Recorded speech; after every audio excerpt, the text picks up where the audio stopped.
La famille Couty de la musique, eh bien quelle belle transition parce qu'il est l'heure de retrouver Roger Mountou. Roger qui nous rejoint sur ce plateau pour Culture Hebdo bien évidemment. Exactement. Bonsoir Roger. Bonsoir Jacques. Comment allez-vous? Ça va très bien et vous? Ça va très bien, Super. parfait, c'est vendredi. Ouais. Happy Friday, bon vendredi comme on dit. Roger, Jean-Claude Van Damme obtient un passeport diplomatique congolais. Une bonne nouvelle en tout cas, on doit le dire.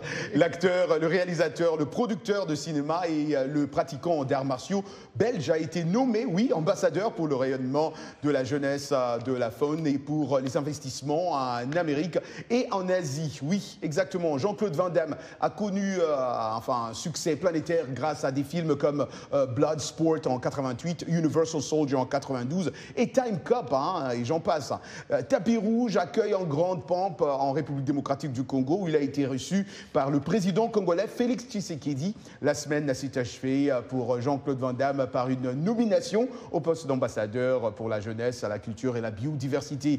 Au cours de sa conférence de presse à Kinshasa le 6 avril dernier, l'acteur n'a pas caché sa satisfaction. C'est avec beaucoup de joie que je reçois ce passeport en tant qu'ambassadeur en Belgique. Je suis né en Belgique. Au Congo, je suis né au Congo. En Amérique, je suis né au Congo. En tout cas, en Chine, je suis né en Chine. Moi, je suis fier d'être né ici au Congo. Se réjouit Jean-Claude Van Damme. Jean-Claude Van Damme n'est pas le premier artiste, Jacques, à recevoir le passeport congolais. Les chanteurs Gims et Dadju ont aussi été distingués par le passé. Félicitations à Jean-Claude Van Damme. Il est mon compatriote, je dois dire. Absolument, félicitations.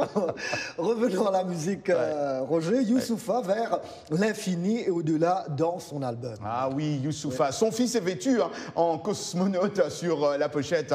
Youssoupha met son rap en orbite dans son dernier album pour faire le point sur son parcours et ce qui restera dans le regard de ses enfants. Neptune Terminus Origine, prévu aujourd'hui, vendredi, n'est pas une banale réédition de Neptune Terminus sortie l'an dernier. On y trouve 10 titres inédits lancés d'Abidjan en Côte d'Ivoire. C'est le lieu de résidence depuis quelques années de ce rappeur de la région parisienne arrivé gamin en France depuis Kinshasa en RDC. Ce changement de décor lui a permis de déplacer les points de vue comme il explique lors d'une rencontre à Paris avec l'AFP dans le morceau Meilleur. Il rend ainsi hommage à sa mère classique chez les rappeurs et à son épouse, la mère de ses enfants. Chose rare. Comme son illustre aîné, le lyriciste Bantou, un de ses surnoms, pose un regard à 360 degrés sur l'industrie musicale. Son titre d'ouverture s'appelle Amapiano, nom de ce son électro au synthé planant partie des townships d'Afrique du Sud pour se retrouver sur les platines des DJ à Paris, à Londres ou à Manhattan, Jack. Londres, Manhattan, des endroits que je connais, que vous connaissez. Faut qu'on y aille quand même. Comment? mais je sais pas si on allait en parler, mais plus tard, sûrement sur la gifle de Will Smith. On va en parler. Oui, certainement, parce qu'il y a eu une décision aujourd'hui, mais vous allez y revenir certainement. Et vous revenez d'ailleurs vendredi prochain. Mais bien sûr. Mais écoutez, très bon week-end à vous. Merci Jacques. Merci. Bon week-end. À très bientôt. Et voilà, point final à ce journal. Merci de l'avoir suivi. Merci d'avoir été des nôtres ce soir.